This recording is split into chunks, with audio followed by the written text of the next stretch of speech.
রাজশাহী বিভাগের নওগাঁ জেলার আত্রাই উপজেলার প্রতিশহরের পাশে নাগর নদীর উপর থেকে আমি শুভেচ্ছা জানাচ্ছি তুষারকান্তি মজুমদার তপন। এই সেই নাগর নদী।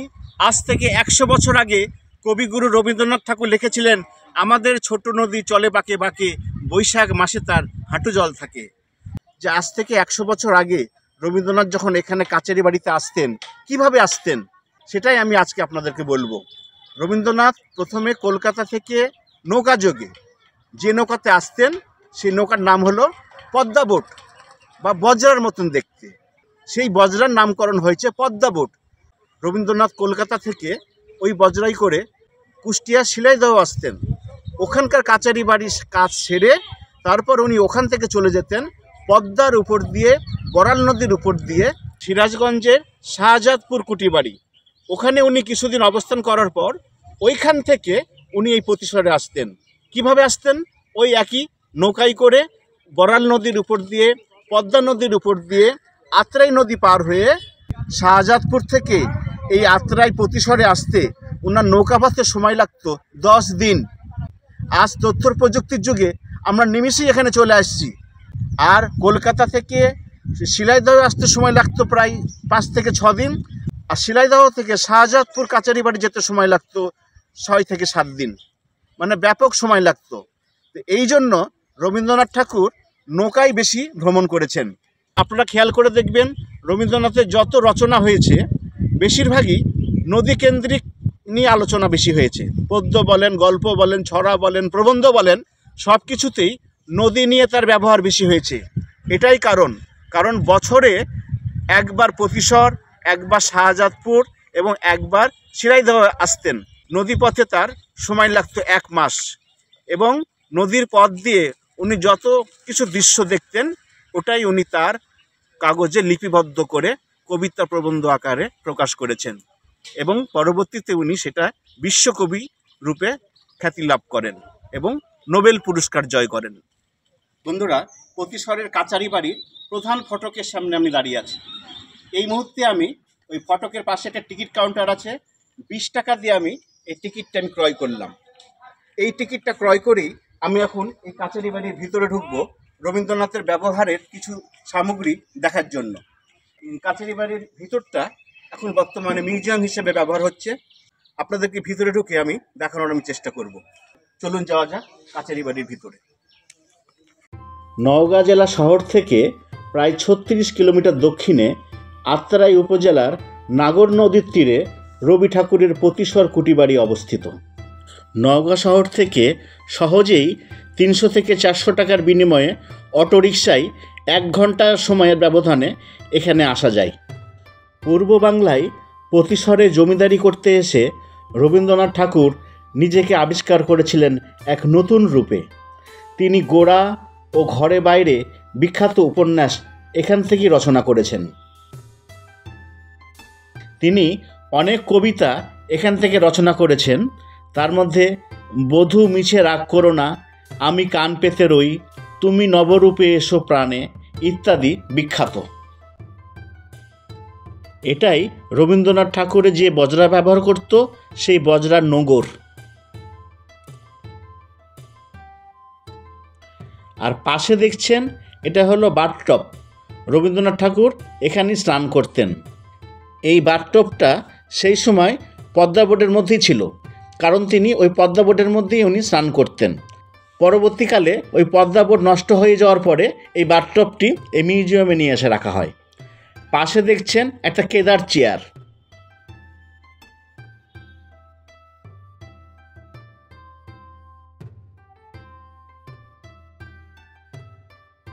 আর চেয়ারের পাশেই দেখছেন ট্রাক্টরের একটা যন্ত্রাংশ।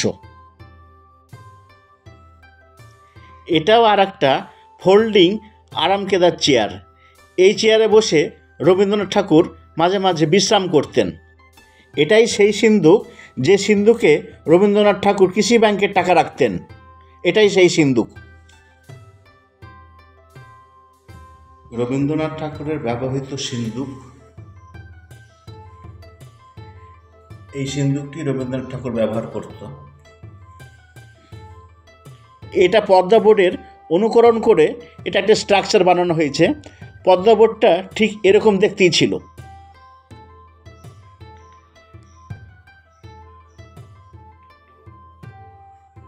পদ্মা বোর্ড যখন নদীপথে চলতো সেই আমলের ক্যামেরায় একটি ধারণকৃত ছবি। রবীন্দ্রনাথ ঠাকুর যখন প্রতিসরে আসতেন এইখানে ওনার বজরা থাকতো। আর ওই যে এখান থেকে 100 গজ দূরে কাচারি বাড়ি, এই ঘাট থেকে, মানে এখানে যে বজরা থাকতো এই ঘাট থেকে ওই প্রতিসরের বাড়ির দূরত্ব হলো 100 গজ মাত্র। এই 100 গজ উনি কিভাবে যেতেন এটাই আপনাদের সঙ্গে আমি শেয়ার করব। উনি যখন প্রতিসরে আসতেন তখন উনি 15 থেকে 20 দিন করে থাকতেন, আবার 1 থেকে 1.5 বছর পর আবার আসতেন, আবার 15 থেকে 20 দিন উনি থাকতেন। তো উনি থাকতেন হলো রাত্রিবেলা বজরায়। এখানে যে বজরা, মানে যে বজরার নাম ছিল পদ্মা বোট, পদ্মা বোটে উনি এখানে থাকতেন। আর সকালবেলায় উনি পদ্মা বোটে স্নান সেরে জলখাবার সেরে উনি ওই যে সামনে 100 গজ দূরে যে কাচারি বাড়ি দেখছেন ওইখানে উনি অফিসিয়াল কাজে উনি চলে যেতেন। তো কীভাবে যেতেন এটাই আমি আপনাদেরকে শেয়ার করব। উনি সকাল 8টার সময় চান ধান সেরে জলখাবার সেরে বজরা থেকে নেমে এখানে আসতেন। ঠিক এখানে এসে উনি দাঁড়াতেন। এখান থেকে 100 গজ দূরে কাচারি বাড়ি পর্যন্ত লাল গালিচা বিছানো হতো। এখান থেকে ওই 100 গজ পর্যন্ত লাল গালিচা বিছানো হতো। লাল গালিচার পাশ দিয়ে সাইডে কাপড় দিয়ে দেওয়া হতো। এই সাইড দিয়ে দেবদারুর গাছ ছিল বন্ধুরা, লম্বাভাবে একবারে ঘাট থেকে একবারে কাচারি বাড়ি পর্যন্ত লম্বাভাবে দেবদারুর গাছ ছিল। ওই দেবদারু গাছের সাইড দিয়ে কাপড়গুলোকে টাঙিয়ে দেওয়া হতো, যাতে করে আশপাশের মানুষ, রবীন্দ্রনাথ ঠাকুর যখন বজরা থেকে এই কাচারি বাড়ি পর্যন্ত যেতেন, আশপাশের মানুষ যাতে রবীন্দ্রনাথ ঠাকুরের মুখ না দেখতে পায় বা রবি ঠাকুরকে যাতে দেখতে না পায়। কারণ উনি ছিলেন সেই সময়ের জমিদার। জমিদার সাধারণ প্রজাদেরকে মুখ দেখাবে না। সেই কারণে উনি সকালবেলা বজরা থেকে নেমে সরাসরি কোনো দিকে ডানে বামে না তাকিয়ে সরাসরি কাচারি বাড়িতে উনি চলে যেতেন। আবার বিকালবেলায় কাচারি বাড়ির সব কাজ সম্পাদন করে আবার উনি বজরারপুর চলে যেতেন। মানে রাত্রে উনি কাচারি বাড়ির মধ্যে থাকতেন না, রাত্রে উনি বজরার মধ্যেই থাকতেন। এবং বজরায় ওনার সঙ্গে 35 জন সহকর্মী থাকতেন। তার মধ্যে 20-22 জন হলো তার দেহরক্ষী বা লাঠিয়াল বাহিনী। এখান থেকেই রবীন্দ্রনাথ ঠাকুর তাল গাছ নিয়ে একটি বিখ্যাত কবিতা লিখেছিলেন, এক পায়ে দাঁড়িয়ে সব গাছ ছাড়িয়ে। আমি সেই নির্ধারিত জায়গায় আমি চলে এসেছি। সেই গাছটি নাই, কিন্তু সেই গাছটি যেখানে ছিল একটা বেদির মতন করে দেওয়া হয়েছে। এইখানেই সেই বড় তাল গাছটি ছিল। 1968 সালে এক বিশাল ঝড়ে তাল গাছটি ভেঙে পড়ে, তারপরে এটা বাঁধিয়ে দেওয়া হয়েছে। আমি যেখানে দাঁড়িয়ে আছি এটা হলো কাচারি বাড়ির পিছনের অংশ। রবীন্দ্রনাথ ঠাকুর অবসর টাইমে বের হতেন এবং এখানে বসতেন। একটা বসার মতন একটা বেদি আছে, এখানে উনি বসতেন। বসে উনি চা খেতেন এবং ভাবতেন পরবর্তীতে কী ধরনের গল্প, প্রবন্ধ, কবিতা লিখবেন সেটা তিনি এখানে বসে চিন্তা করতেন। আর ঠিক এর পাশেই আমি যেখানে বসে আছি এর পাশেই রবীন্দ্রনাথ ঠাকুরের সেই প্রাচীন আমলের একটি গাছ আছে, হর্তকি গাছ। দেখেন বন্ধুরা,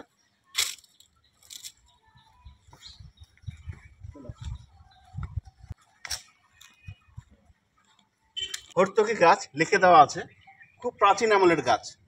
আমি খোঁজ নিয়ে দেখলাম এই গাছের বয়স কমপক্ষে 150 বছর, মানে এই গাছের বয়স 700 বছর হয়ে গেছে। এই হর্তকি গাছের নিচ থেকে আমি 2টা হর্তকি কুড়িয়ে পেলাম। 2টা হর্তকি 150 বছরের পুরনো গাছ থেকে এই মাটিতেই পড়েছিল। আমি এই 2টা হর্তকি আমি সংগ্রহ করলাম। আমি অত্র এলাকার মানে প্রতিসর এলাকার একজন প্রবীণ ব্যক্তিকে আমি খুঁজে বের করেছি। তার কাছ থেকে আমি শুনে নিব রবীন্দ্রনাথ সম্পর্কে কিছু কথা। শরীফ খলিফা। শরীফ খলিফা, হ্যাঁ। আপনার বয়স কত? 83 বছর বয়স। আচ্ছা, আপনি প্রথম দিকে এখানে কীরকম দেখেছেন বা রবীন্দ্রনাথ সম্পর্কে আপনি কি জানেন একটু কিছু বলেন। এটা ফুল বাগান ছিল বাবা, এই যে এখানে দাঁড়া আছে, হ্যাঁ, ওই যে ওই 3 পর্যন্ত এগুলো ফুল বাগান ছিল। ফুলের বাগান ছিল? হ্যাঁ, ফুলের বাগান। এই গোটাটা তার মানে বুঝতেই পারছেন যে ওই যে টিনের যেগুলো বাড়ি সেগুলো ইদানিং কালে হয়েছে, সেই সময় এখানে বাগান ছিল, ফুলের বাগান। হ্যাঁ, ফুলের বাগান। ওই বাড়িটাও ফুলের বাগান ছিল। আর রবীন্দ্রনাথ ঠাকুর কিভাবে আসতেন এখানে সেটা একটু বলেন। ওই কাপড়ের এই বেড়া থাকতো, হ্যাঁ হ্যাঁ, 2 ধারে, হ্যাঁ, আর উনি ভিতর দিয়ে আসতেন, ওইখানে বোট নৌকা ছিল, ওই যে সানঘাটের ওখানে বোট নৌকার থেকে নামলে ওই ভিতরে চলে যেত। মানে ওই নৌকা থেকে সরাসরি কাছারি বাড়িতে চলে যেতেন? ভিতরে যেত, হ্যাঁ হ্যাঁ। আচ্ছা হ্যাঁ, উনি কোনো দিকে তাকাননি, আমার শোনো। আর আচ্ছা আচ্ছা আচ্ছা, ঠিক আছে, আপনাকে অসংখ্য ধন্যবাদ। এই নাগর নদীর ধারে বিশ্বকবি রবীন্দ্রনাথ ঠাকুরকে নিয়ে একটা সুন্দর ইতিহাস আছে। একবার রবীন্দ্রনাথ ঠাকুর এখানে বজরায় উঠে কলকাতার উদ্দেশ্যে যখন রওনা হওয়ার মুহূর্তে নায়েবকে বলে অমুক নারীকে 15 বিঘা জমি লিখে দিবা। পরক্ষণেই রবীন্দ্রনাথের বজরা যখন এখান থেকে চলে যায়, নায়েব সেই নারীকে 15 বিঘা জমি দিতে অস্বীকার করে। তখন সেই মনের দুঃখে সেই নারী এই নাগর নদীতে ঝাঁপ দেয়, এবং ঝাঁপ দেওয়ার সঙ্গে সঙ্গে এখানে প্রচুর মানুষ জড়ো হয়ে যায়, এবং সেই মানুষগুলা এই নারীকে উদ্ধার করে। তারপরে এখানে এত লোক জড়ো হওয়ার কারণ রবীন্দ্রনাথ ঠাকুর দূর থেকে খেয়াল করেছিলেন, অনেক দূরে। ততক্ষণে রবীন্দ্রনাথ ঠাকুরের বজরা বহুদূর চলে গেছে। ওখান থেকে খেয়াল করে পুনরায় ওই বজরা এখানে ফিরে আসে। তারপর রবীন্দ্রনাথ ঠাকুর কারণ জিজ্ঞাসা করতে চায়। তখন রবীন্দ্রনাথ ঠাকুর ওই নায়েবের উপরে খুব রাগ করেছিলেন, এবং সঙ্গে সঙ্গে ওই নারীকে 15 বিঘা জমি রেজিস্ট্রি করার জন্য নির্দেশ দেন, এবং সঙ্গে সঙ্গে ওই 15 বিঘা জমি রেজিস্ট্রি হয়ে যায়। বিশ্বকবি রবীন্দ্রনাথ ঠাকুর 1937 সালে প্রতিশরে শেষবারের মতন আসেন, এবং শেষবার উনি বজরায় এসেছিলেন। পরবর্তীকালে উনি বাই ট্রেনে কলকাতায় চলে যান বিশেষ কারণে। সেই সময় 1937 সাল ব্রিটিশ বিরোধী আন্দোলন চলছিল, এবং রবীন্দ্রনাথ ঠাকুর বয়সের ভারে অনেকটা ভারাক্রান্ত হয়ে গেছিলেন। তো এইসব কারণে রবীন্দ্রনাথ ঠাকুর বজরায় করে আর কলকাতায় যায়নি, বাই ট্রেনে উনি কলকাতায় চলে গেছিলেন। কিন্তু ওনার ব্যবহৃত বজরাটা মানে পদ্মা বোট, সেই পদ্মা বোটটি এখানেই রয়ে গেছিল। দীর্ঘদিন ধরে এই জায়গাতে পদ্মা বোট ভিজে ভিজে, বৃষ্টিতে ভিজে, রোদে পুড়ে পদ্মা বোটটি নষ্ট হয়ে যায়। এবং ওই বজরার মধ্যে রবীন্দ্রনাথ ঠাকুরের যে বাথটবটা ছিল, মানে যেখানে উনি স্নান করতেন, সেই বাথটব আর নাঙ্গর, এই দুটা মিউজিয়ামে রাখা হয়, যা আপনাদেরকে ইতিপূর্বে আমি মিউজিয়ামের ভিতরে দেখিয়েছি। দুটাই সংরক্ষণ করা হয়েছে। আর বাকি বজরার কাঠ অংশ, নৌকা পুরোপুরি এখানেই পচে নষ্ট হয়ে যায়। 1910 সালে রবীন্দ্রনাথ ঠাকুর যখন এই অঞ্চলে কৃষিকে আধুনিকরণ করেন, তখন আমেরিকা থেকে কয়েকটা ট্রাক্টর এই অঞ্চলে নিয়ে আসেন। কিন্তু সেই সময় ট্রাক্টর আনলেও কৃষিকাজের জন্য ট্রাক্টরের ড্রাইভার পাওয়া যায় না, মানে দক্ষ ড্রাইভার সেই সময় পাওয়া যায়নি। তো সেই কারণে পুত্র রথীন্দ্রনাথ সেই আমলে আমেরিকায় কৃষিবিদ্যা শিখতেন, এবং কৃষিবিদ্যা শেখাকালীন উনি আমেরিকাতে ট্রাক্টর চালনা করা শিখিয়েছিলেন। সেই রথীন্দ্রনাথকে এই প্রতিশরে এনে ট্রাক্টর কিভাবে চালাতে হয় সেটা তিনি ড্রাইভার রূপে এই মাটি চাষ করে উনি দেখিয়েছেন, এবং এখানকার কৃষকদেরকে উনি এটা শিখিয়ে দিয়েছেন যে ট্রাক্টর দিয়ে কি করে জমি চাষ করতে হয়। তারপর থেকে এই অঞ্চলের সূচনা হলো ট্রাক্টর দিয়ে কীভাবে জমি চাষ করতে হয়। এবং এই মাঠেই পুত্র রথীন্দ্রনাথ ড্রাইভার রূপে ট্রাক্টর চালনা করেন। সেই সময় যান্ত্রিকভাবে কি করে জমি চাষ করতে হয় দেখার জন্য অত্র অঞ্চলে লক্ষ লক্ষ লোকের সমাগম হয়েছিল। দেখতেই পাচ্ছেন এই জমিতেই পুত্র রথীন্দ্রনাথ ট্রাক্টর চালিয়েছিলেন, এবং পরবর্তীতে কৃষকদেরকে তা শিখিয়ে দিয়েছিলেন। পরবর্তীতে এই বিল্ডিং 2009 সালে বিশ্বকবি রবীন্দ্রনাথ ঠাকুর কৃষি প্রযুক্তি ইনস্টিটিউট নামে এই নতুন বিল্ডিংটি উদ্বোধন করা হয়। 2021 সালে বিল্ডিংটি নতুন করে রূপদান করা হয়, মানে নতুন বিল্ডিং করে দেওয়া হয়, 4 তলা বিল্ডিং।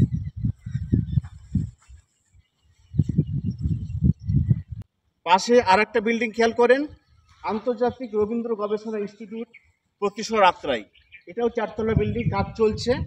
এটা হলো একাডেমিক ভবন। প্রতিশর হচ্ছে কৃষি প্রধান জায়গা, এখানে প্রচুর কৃষক আছে। এই কারণে 1905 সালে কৃষকদের কল্যাণে এক সমবায় ব্যাংক করে দেন রবীন্দ্রনাথ ঠাকুর। পরবর্তীতে এই ব্যাংকে অনেক ঋণগ্রস্ত হয়ে যায়।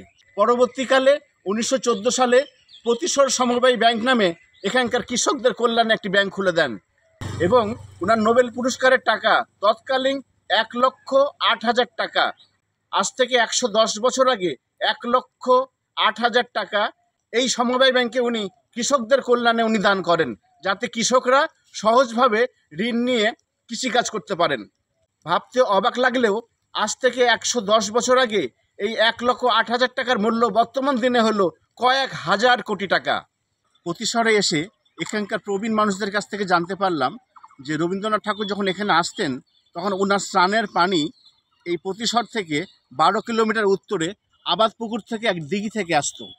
ওই দিঘির পানি দিয়েই রবীন্দ্রনাথ ঠাকুর স্নান করতেন। তাহলে বুঝতেই পারছেন যে সেই সময়কার জমিদারদের কত দাপট ছিল। উনি সাধারণ কোনো পুকুরের পানি দিয়ে উনি স্নান করতেন না। এই প্রতিশহর থেকে 12 কিলোমিটার উত্তরে আবাদপুকুর নামে একটা জায়গা আছে, সেখানকার একটা দিঘি থেকে ওনার স্নানের পানিটা আসতো। রবীন্দ্রনাথ ঠাকুর 1937 সালে যখন প্রতিশহর থেকে একবারে চলে যান তখন তার পুত্রর নামে রথীন্দ্রনাথ ইনস্টিটিউট এটাই উনি উদ্বোধন করে যান, যেটা আজও আছে। এই পুরাতন ভবন কিছু আছে, পরবর্তীতে নতুন কিছু ভবন করা হয়।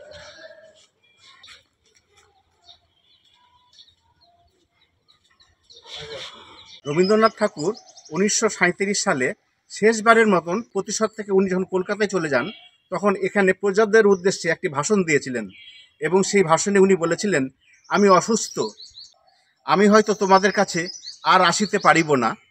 তোমরা আমাকে অনেক দিয়েছ, কিন্তু আমি তোমাদেরকে কিছুই দিতে পারি নাই। আমি প্রার্থনা করি তোমরা সুখী হও, শান্তিতে থাকো। এই ভাষণটি দেওয়ার পরেই এখান থেকে 10 কিলোমিটার দূরে আত্রাই স্টেশনে গিয়ে বাই ট্রেনে উনি কলকাতায় চলে যান। রবীন্দ্রনাথ ঠাকুর যতবার প্রতিশহরে এসছেন ততবারই পদ্মা বোটে বা বজরায় উনি যাতায়াত করেছেন। কলকাতা থেকে প্রতিশহর পর্যন্ত পদ্মা বোটে, মানে যে বোটে উনি আসতেন, যে বজরায় উনি আসতেন, বোটে উনি যাতায়াত করেছেন। কিন্তু শেষবারের মতন 1937 সালে রবি ঠাকুর যখন এই প্রতিশহরে আসেন, শেষবারের মতন উনি নৌকাযোগে এসছেন, কিন্তু ফেরার পথে কলকাতায় যখন উনি ফিরে যাবেন তখন বাই ট্রেনে চলে যান। এই আত্রাই স্টেশনের যে পিছনে ব্রিজ আর সামনে হলো আত্রাই স্টেশন, এখান থেকেই রবি ঠাকুর 1937 সালে এই প্রতিশহর থেকে কলকাতার উদ্দেশ্যে আসাম মেলে রওনা হন। সেই সময় বিখ্যাত ট্রেন ছিল আসাম মেল এবং দার্জিলিং মেল। সেই আসাম মেলে 1937 সালে একটি বিশেষ কোচে রবীন্দ্রনাথ ঠাকুর এবং তার 35 জন সহকারী 1937 সালে এই আত্রাই স্টেশন থেকেই কলকাতার উদ্দেশ্যে রওনা হন। রবীন্দ্রনাথ ঠাকুর সহজে কিন্তু এই ট্রেনে উঠতে চাননি, তিনি ফেরার পথে ওই বজরা দিয়ে যেতে চেয়েছিলেন। কিন্তু সেই সময় ব্রিটিশ বিরোধী আন্দোলন, রবীন্দ্রনাথ ঠাকুর শারীরিকভাবেও অনেকটা ভারসাম্য হারিয়ে ফেলেছিলেন। এই দুইটা কারণে রবীন্দ্রনাথ ঠাকুর এই রেলপথ দিয়ে শেষবারের মতন উনি কলকাতায় চলে গিয়েছেন।